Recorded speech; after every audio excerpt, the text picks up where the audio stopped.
Yeah.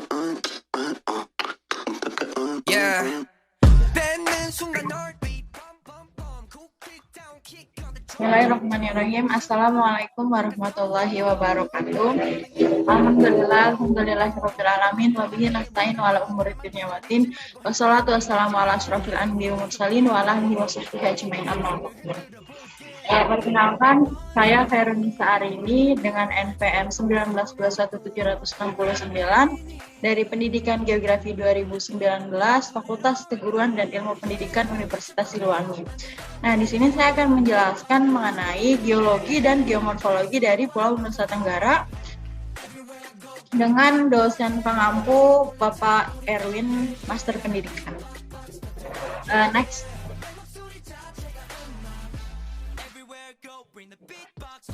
Nah, di sini tuh ada Pulau Nusa Tenggara. Bagaimana keadaan Pulau Nusa Tenggara itu dari segi geologi, dari segi geomorfologinya, kemudian dari stratigrafinya itu seperti apa. Nah, di sini kita bisa lihat yang berwarna merah itu merupakan sebuah Pulau Nusa Tenggara. Pulau Nusa Tenggara sendiri terletak di Indonesia bagian tengah yang tersebar sepanjang 2.850 km dari barat sampai timur. Nah, Nusa Tenggara ini berada di antara bagian timur Pulau Jawa dan Kepulauan Banda, terdiri dari pulau-pulau kecil dan juga lembah sungai. Jika dilihat secara fisik, di bagian utara ini Nusa Tenggara berbatasan dengan Pulau Jawa. Kemudian bagian timur dibatasi oleh Kepulauan Banda. Di sini sebelah timur oleh Kepulauan Banda, kemudian bagian utara oleh Laut Flores, dan di sebelah selatan sendiri dibatasi oleh Samudra Hindia. Terdapat 5 pulau yang ada di Nusa Tenggara atau biasanya ini zaman dulu itu dipanggil dengan sebutan Sunda Kecil. Nah, itu ada Bali, Lombok, Sumbawa, Flores, dan juga Sumba. Ada 5 pulau kecil tersebut. Nah, kemudian selain terdapat pulau kecil lainnya, Nusa Tenggara ini adalah sebuah gugusan pulau-pulau di sebelah timur Pulau Jawa, dari Pulau Bali di sebelah barat hingga Pulau Timor di sebelah timur. Nah, Kepulauan Barat Daya dan Kepulauan Tanimbar yang merupakan bagian dari wilayah Maluku sendiri itu sebenarnya secara geologis itu masuk ke dalam Nusa Tenggara, hanya saja secara administrasi itu berbeda. Next. Kemudian bagaimana sih geologi dari Pulau Nusa Tenggara itu? Next.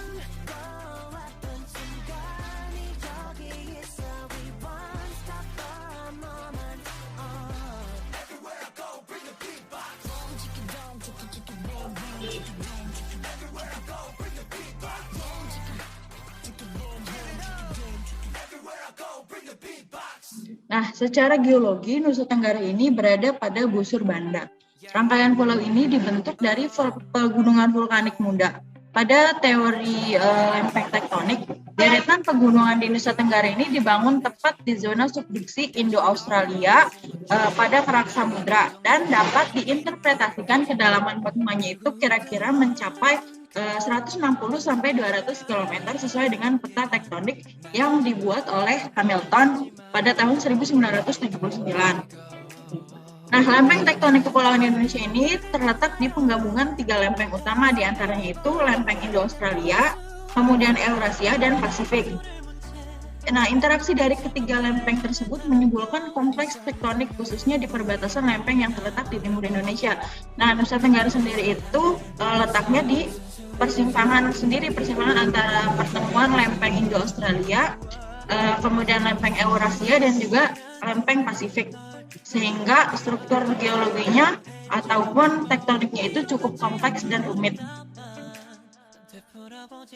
Sebagian besar busur dari Kepulauan Nusa Tenggara dibentuk oleh zona subduksi dari lempeng Indo-Australia yang berada tepat di busur Sunda Banda. Nah, sini busur Sunda Banda. Kemudian selama di atas kurun waktu tersier, yang mana subduksi ini dibentuk di dalam busur vulkanik Kepulauan Nusa Tenggara. Nah, bagaimanapun juga adanya perbedaan-perbedaan dari analisis kimia di antara batuan vulkanik ini pada Pulau Nusa Tenggara menimbulkan beberapa struktur geologinya.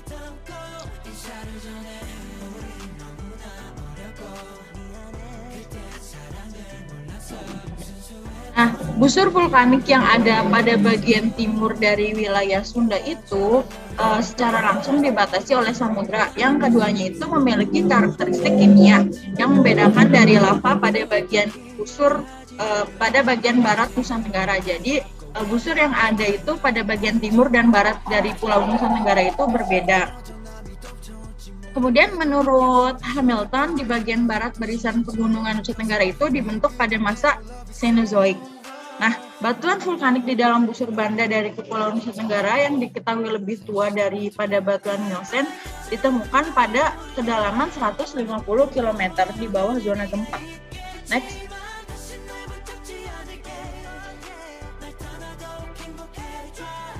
Nah, ini bisa dilihat ya. Kemudian pada wilayah seismik di Jawa itu kan terbentang pada kedalaman maksimal 600 km. Ini merupakan indikasi dari subduksi dari subocean litosfer milik lempeng Australia yang terletak di busur banda. Pada awal Pleistocene di seberang timur menunjukkan adanya tabrakan dari timur dengan Alor dan Wetar. Nah, ini dari timur itu menabrak ke Wetar, Pulau Wetar, Pulau Alor dan Pulau Wetar. Kemudian setelah semua lautan dimusnahkan oleh zona subduksi, itu terjadi pengangkatan dari pulau-pulau tersebut gitu. Jadi pulau dari Indo-Australia menubruk lempeng Pasifik. Kemungkinan busur vulkanik di bagian timur Wetar ini lebih muda dibandingkan busur vulkanik yang asli di bagian barat Wetar, yang mana telah disingkirkan oleh batas benua Australia. Sesuai dengan teori tektonik lempeng, Nusa Tenggara dapat dibagi menjadi 4 struktur tektonik, yaitu busur belakang yang mana ada di bagian Laut Flores, dan juga busur dalam yang dibentuk oleh kepulauan vulkanik, diantaranya ada Bali, Lombok, Sumbawa, Pulau Komodo, Rinca, Flores, Andorra, Solor, kemudian Lomland, Pantar, Alor, Tamping, dan juga Wetar. Nah, itu adalah busur dalam. Kemudian selanjutnya ada namanya busur vulkanik luar yang dibentuk oleh kepulauan non-vulkanik, diantaranya itu Dana, Raijua, Sawu, Roti, Semau, dan juga Timor. Dan di bagian depan ini, kemudian di depannya itu ada busur lagi. Nah, busur depan ini dibagi menjadi 2 bagian, yaitu inner arch, busur dalam lagi, dan juga outer arch. Nah, dan bagian-bagian tersebut merupakan bagian lembah yang dalam, diantaranya itu adalah lembah Lombok dan juga lembah Sawu. Next. Nah, ini merupakan gambaran atau resiko dari tsunami yang ada di Indonesia. Kemudian Kepulauan Nusa Tenggara ini masuk ke dalamnya, itu masuk ke dalam high-gear. Next.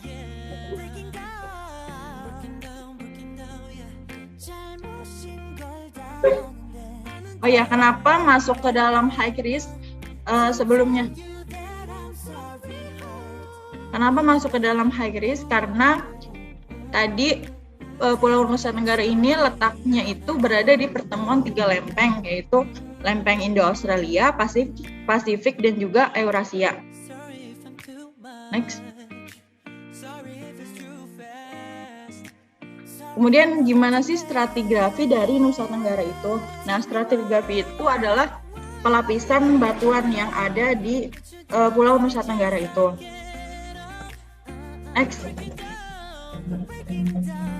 Nah, stratigrafi regional yang umum di Sunda Kecil atau Nusa Tenggara berdasarkan peta geologi yang ada tergolong masih muda. Batuan tertua itu kemungkinan pada berumur pada Miocene Tengah. Kemudian stratigrafi batuan Pulau Bali secara umum. Nah, ini dia bisa dilihat pada quarter bawah Pada kuarter itu ada endapan aluvium, terutama di sepanjang pantai tepi Danau Buyan, Beratan, Batur, Lawa, dan Gunung Pawon.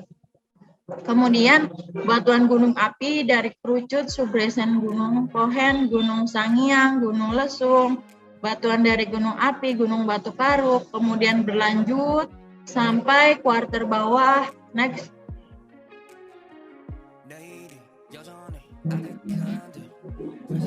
Kemudian kuarter bawah dilanjut pada Pliosen, di mana terdapat formasi asah. Di situ dapat ditemukan breksi, tufa, batu apung dengan isian rekahan bersifat gamping. Kemudian ada formasi Prapat Agung, di mana ada batu gamping, batu pasir, ada batu pasir,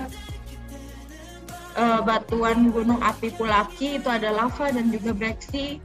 Kemudian berlanjut pada masa Miosen Pliosen, itu ada formasi selatan terutama batu gamping. Miosen tengah formasi Sorga, itu ada tufa, napal dan juga batu pasir. Kemudian ada Miosen bawah atas, ada formasi Ulukan, namanya itu ada breksi, gunung api, lava, tufa dengan sisipan batuan gampingan. Next. Nah, geologi regional daerah telitian itu mengacu pada peta geologi lembar Bali disusun oleh Purba Haniwijoyo pada tahun 1971 yang diterbitkan oleh Pusat Penelitian dan Pengembangan Geologi. Adapun urutan stratigrafinya itu dari muda ke tua itu adalah sebagai berikut. Yang pertama itu endapan termuda itu adalah aluvium yang disusun oleh lempeng pasir kerikil, merupakan pelapukan dari batuan yang lebih tua. Kemudian batuan gunung api, Buyan, Beratan, Purba, dan Batur Purba. Kemudian batuan gunung api Jembaran yang terdiri atas lava, breksi, tufa, gunung Kelatakan, gunung Merbuk, gunung Patas, dan batuan yang tergabung pada kuarter bawah. Kemudian ada tadi sebenarnya ini sudah termasuk ke dalam yang tadi dijelaskan di dalam tabel. Kemudian ada formasi Asa dan juga formasi Prapat Agung. Next. Kemudian bagaimana geomorfologi Nusa Tenggara atau bentuk lahan yang ada di dalam Nusa Tenggara?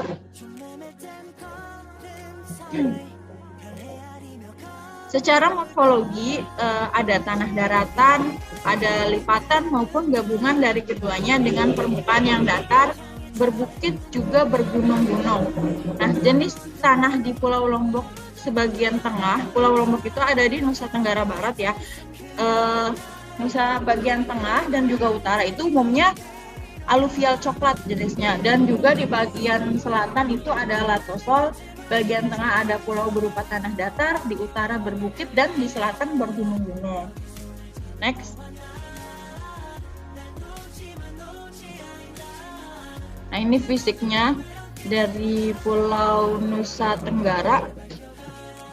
Pulau-pulau di Nusa Tenggara ini terletak pada dua jalur geantiklinal, yang mana merupakan perluasan busur banda di sebelah barat. Geantiklinal yang membujur dari timur sampai pulau-pulau Romang, Wetar, Kambing, Alor, Pantar, Lomblen, Solor, Adonara, Flores, Rinca, Komodo, Sumbawa, Lombok, dan Bali. Sedangkan di bagian selatan ini dibentuk oleh pulau-pulau Timor. Ada Pulau Timor, ada Pulau Roti, Pulau Sawu, Raijua, dan Dana. Nah, kemudian punggungan geantiklinal tersebut bercabang di daerah Sawu. Salah satu cabangnya membentuk sebuah ambang yang turun ke laut melewati Raijua dan juga Dana. Kemudian berakhir ke arah punggungan bawah laut di selatan Jawa. Cabang lain merupakan rantai penghubung dengan busur dalam melintasi daerah dekat Sunda. Next. Nah, ini merupakan peta dari geomorfologi Nusa Tenggara Timur dan Nusa Tenggara Barat atau Pulau Nusa Tenggara.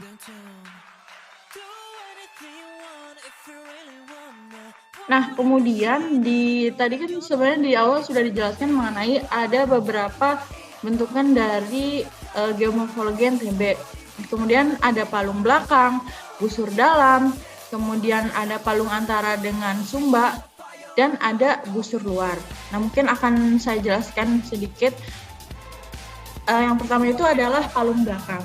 Di sebelah timur Flores dibentuk oleh bagian barat basin Banda Selatan.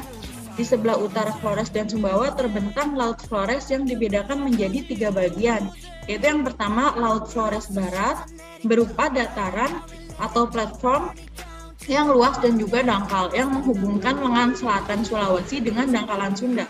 Kemudian yang kedua itu ada Basin Flores Tengah, yang mana terbentuk segitiga dengan puncak terletak di sebelah selatan Volkan Lampu Batang yang berhubungan dengan Depresi Wellens. Sedangkan dasarnya itu terletak di sepanjang pantai utara Laut Flores yang merupakan bagian terdalam. Jadi ini merupakan sebuah basin atau palung ya.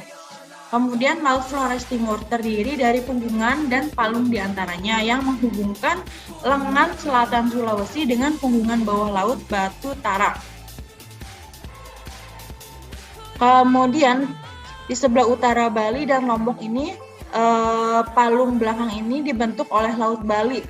Lebarnya itu kira-kira 100 km sampai dengan 1.500 meter ke arah barat. Dasarnya berangsur-angsur terangkat sampai bersambung dengan Laut Dangkal di Selat Madura.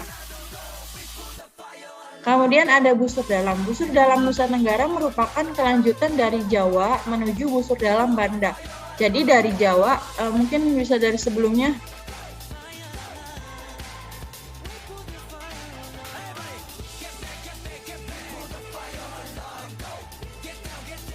Nah ya, jadi busur dalam itu dari Jawa kan ada busur dalam, kemudian melanjut ke Nusa Tenggara, dari Jawa ke Nusa Tenggara lanjut sampai ke Banda, Banda atau Laut Banda ya, di sini Laut Banda. Kemudian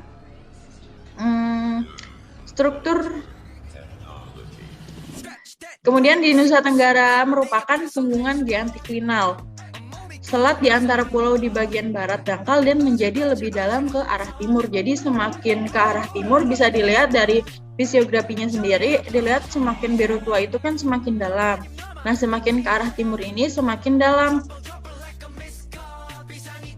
Seperti itu. Nah, struktur umum yang ada di Nusa Tenggara ini mungkin yang paling terkenal itu di Lombok itu ada pegunungan ya, merupakan zona vulkanis dengan vulkan aktif yaitu Gunung Rinjani atau disebut juga dengan zona Solo. Kemudian ada dataran rendah di daerah Mataram, disebut juga subzone Blitar. Kemudian di selatan berupa pegunungan selatan dengan materi kapur, tersier, dan breksi vulkanis. Nah, Bali sendiri dipisahkan oleh Selat Bali yang terdapat di Jawa. Jadi Jawa, Selat Bali, dan juga Bali. Nah, zona di Bali ini sama dengan Jawa. Bagian utaranya merupakan bagian terluas dari vulkan-vulkan. Kemudian kuarter yang masih aktif menunjukkan kelanjutan kompleks vulkan muda di Jawa. Nah, dataran Denpasar yang membentang pada kaki selatan vulkan termasuk subzone Blitar di Jawa. Dataran ini dihubungkan oleh tanah genting yang menyempit dengan bukit-bukit kapur tersier. Kemudian fisiografi dari Pulau Sumbawa yang khas adalah adanya depresi yang memisahkan G antiklinal menjadi beberapa bagian, di antaranya itu berupa teluk di bagian timur. Teluk tersebut dipisahkan dari laut oleh Pulau Mojo yang memberikan sifat khas dari depresi antar pegunungan pada Tambora dan Soromandi yang menghasilkan batuan lecit. Sedimen tersier dan batuan kapur alkali disebarkan secara luas di Pulau Sumbawa. Hal ini memberikan gambaran bahwasannya zona pegunungan selatan Jawa terdapat di seluruh Pulau Sumbawa dan depresi menengah yang disebut zon Solo. Teluk Saleh merupakan sebuah depresi terpencil dari zon Solo. Jadi Jawa dengan pulau yang ada di Nusa Tenggara ini saling berkaitan. Nah, Pulau Flores dipisahkan dari Sumba oleh Selat Sep, Komodo, dan Rinca termasuk ke dalam puncak di antiklinal Flores Tengah yang terdiri dari batuan vulkanis lebih tua dan intrusi magmatis yang dapat dibandingkan dengan pegunungan selatan Jawa. Jadi jika ingin melihat di daerah selatan dari Pulau Nusa Tenggara ini sama saja dengan selatan yang ada di Pulau Jawa, bentukan morfologinya. Kemudian yang ketiga itu ada palung antara dengan Sumba. Palung ini berada di antara busur dalam vulkanis Jawa Bali, Lombok, dan pegunungan dasar laut sebelah selatan Jawa. Bagian terdalam yang terdapat di selatan Lombok bercabang dua ke arah timur menjadi dua cabang, yaitu sebelah utara dan selatan dari Sumba. Cabang-cabang ini merupakan penghubung antara Palung sebelah selatan Jawa dan Basin Sawu antara Flores Timur dan Roti. Kemudian yang terakhir itu adalah busur luar. Nah, tadi kan busur luar ini kan dibagi menjadi dua, yaitu outer arch dan juga back arch dan juga outer arch dan juga inner arch. Nah, ini yang inner dulu. Nah, pulau-pulau di Nusa Tenggara yang termasuk busur luar itu adalah Dana, Raijua, terus Sawu, Roti, Seman, dan Timur. Nah, punggungan dasar laut dari selatan Jawa ini muncul sampai 1.200 meter di bawah permukaan laut. Selanjutnya turun ke arah timur. Ke arah timur itu semakin dalam 4.000 meter. Nah, parung antara tersebut sebagian terangkat. Selanjutnya, sumbu antiklinal ini naik lagi sampai ke pulau-pulau Sawu, Dana, Raijua, dan juga Sawu. Nah, Pulau Sawu sendiri itu mempunyai terumbu karang yang tingginya 300 meter di atas permukaan laut dan mengelilingi pulau yang tersusun dari batuan pretersier ini. Punggungan Dana, Raijua, Sawu serong terhadap punggungan Roti Timur. Dari tempat itu kemudian dipisahkan oleh Selat Daong. Nah, Pulau Roti itu sendiri tersusun dari sedimen-sedimen yang terlipat kuat dan tertutup oleh batu karang kuarter. Kemudian lanjut lagi ke palung depan, itu yang outer arch. Tadi kan pulau antara ya. Nah, antar Pulau Christmas dan juga punggungan bawah laut di selatan Jawa terdapat cekungan dalam, utama yang membujur dari arah timur ke barat. Kedalamannya sendiri itu sekitar 7.450 meter. Palung depan Jawa dari sistem pegunungan Sunda itu membentang ke arah timur, kemudian sampai di Sumba kedalamannya itu berkurang, dan di sebelah selatan Sawu melengkung ke arah timur laut sejajar dengan timur. Sampai di Pulau Roti dipisahkan oleh punggungan lagi itu dengan ketinggian 1940 meter terhadap Palung Timur. Nah, palung yang ada di selatan Jawa itu di bagian selatan dibatasi oleh pengangkatan dasar laut yang kurang jelas batasannya. Kemudian melalui Pulau Christmas menuju dasar laut yang dalamnya sekitar 3.000 sampai 4.000 meter. Nah, bagian timur dari Palung Timur ini dibatasi oleh dangkalan Australia atau sering juga disebut dengan dangkalan Sahul. Next. Nah, ini tadi kan peta geomorfologi dari NTT dan juga NTB. Bisa diperbesar nggak sih?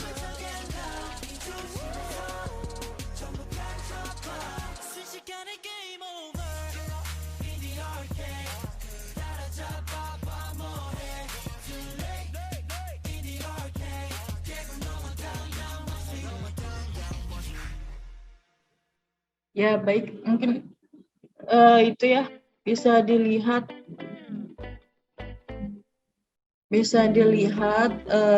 peta geomorfologi dari NTT dan NTB-nya. Next.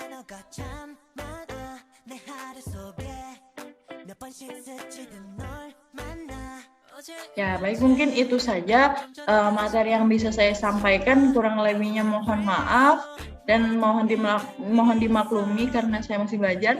Wabillahi taufiq wal hidayah. Wassalamualaikum warahmatullahi wabarakatuh.